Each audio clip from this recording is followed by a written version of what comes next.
નમસ્કાર દર્શક મિત્રો, બ્રેકિંગ ન્યૂઝમાં આપનું હાર્દિક સ્વાગત છે. આપ જોઈ રહ્યા છો ગુજરાત ન્યૂઝ 24. ચલાલામાં યુવકનું શંકાસ્પદ મોત. પ્લાવટ વિસ્તારમાં મૃતદેહ મળતા પોલીસ દોડતી થઈ.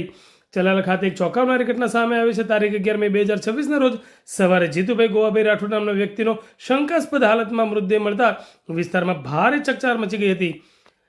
મળતી માહિતી મુજબ જીતુભાઈ રાત્રિના સમયે ઘરે પરત ન ફરતા પરિવારજનોએ સવારે પોતાના પ્લોટ વિસ્તારમાં શોધખોળ હાથ ધરી હતી. દરમિયાન તેઓ મૃત હાલતમાં મળી આવતા પરિવાર પર આભ ફાટી પડ્યું હતું.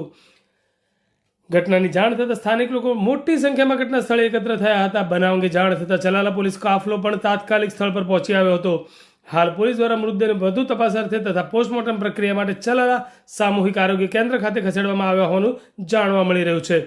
આ અંગેની વધુ તપાસ ચલાલા પોલીસ સ્ટેશનના પીઆઈ એચ રતન દ્વારા કરવામાં આવી છે. ગુજરાત ન્યૂઝ 24 માટે જિલ્લા બ્યુરો ચીફ જિગ્નેશ બારૈયા, અમરેલી. મારું નામ મનસુખભાઈ ગોવાભાઈ રાઠોડ છે, ગામ ચલાલા.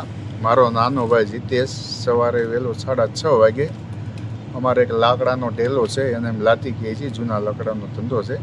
ત્યાં એ શંકાસ્પદ હાલતમાં મોઢેથી નાકેથી ને આંખી તૂટી ગયેલી હતી અને બ્લડ જાતું હતું. પછી અમે 2 જણા ત્યાં ગયા અને 108ને રિંગ કરી અને ચલાવા સિવિલ લાવ્યા. ત્યાં ડૉક્ટરે કીધું કે આ ભાઈની ડેથ થઈ ગયેલી છે. એટલે આખી રાત ત્યાં હતા કે સવારે ગયા હતા? કાંઈ ખ્યાલ નથી, કેમ કે એ આ કાંઠે રહે, અમે ઓલી બાજુ રહી છે. જુદા ભાઈ હોય, જુદા રહેતા હોય.